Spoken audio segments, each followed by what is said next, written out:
এরপরে এক এক করে এই যে হাফ চামচ আছে বেকিং সোডা আর এক চামচ আছে বেকিং পাউডার।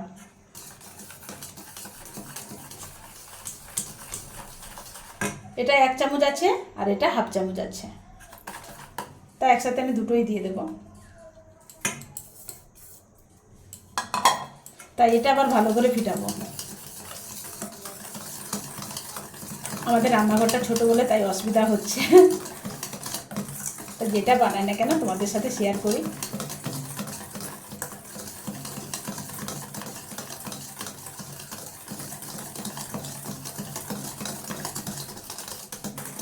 এটা কিন্তু ভালো করে আমার ফিটানো হয়ে গেছে, দেখতেই পাচ্ছ।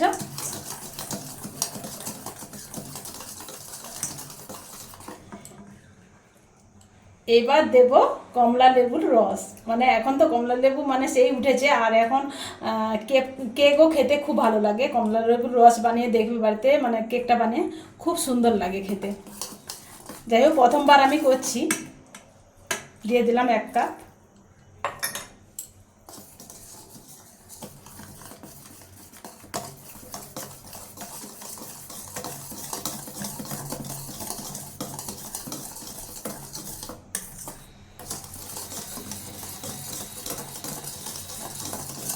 এটাও ভালো করে ফিটিয়ে নিলাম। এবার দেব 1 কাপ ময়দা।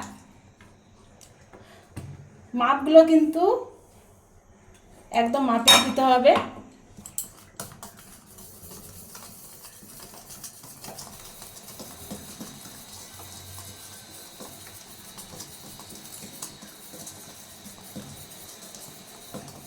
কেক করলে সবটা মেপে নিতে হবে, নাহলে বেশি কম হয়ে গেলে খুব সমস্যা হবে।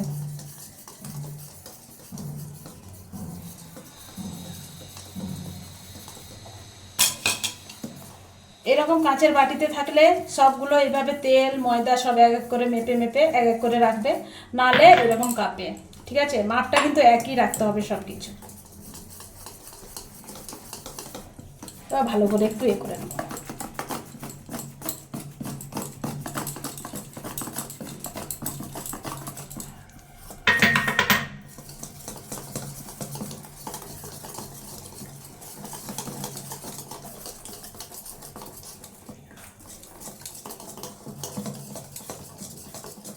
তা আমি এতে কিশমিশ বাদাম কিছুই দেবো না, কারণ কমলা লেবু যেহেতু রসটা আছে, মানে এর কেকে তোমার কাজু বাদাম আর কিশমিশ আরই ভালো লাগবে না, প্লেনই ভালো লাগবে।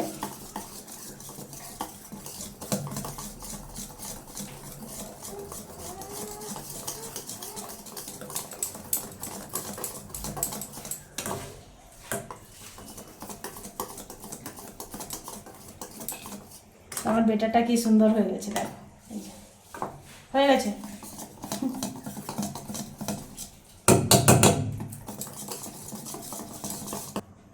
আমি যেই বাটিতে কেক বানাবো সেই বাটিটা আমি এটা নিয়েছি, আর আমাদের বাড়িতে যেটা আছে সেটাই দিয়ে আমি বানাচ্ছি। অ্যালুমিনিয়ামের বাটিটা আমাদের দরকার কেক বানানোর জন্য, তাই একটু এতে তেল আমি নিয়ে নেব।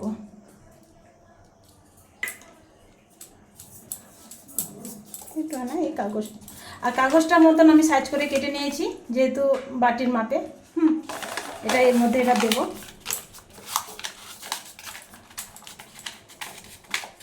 আমাদের বাটিটা ছোট হয়ে গেছে।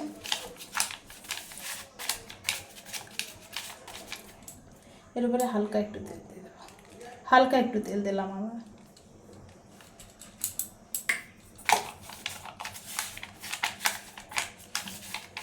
আমাদের ছোট বাটিটা তাই অসুবিধা হচ্ছে।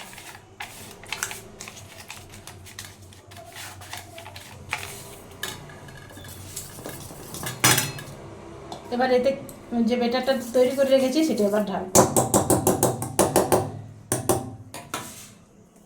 এই দেখো, এবার এর মধ্যে দেব।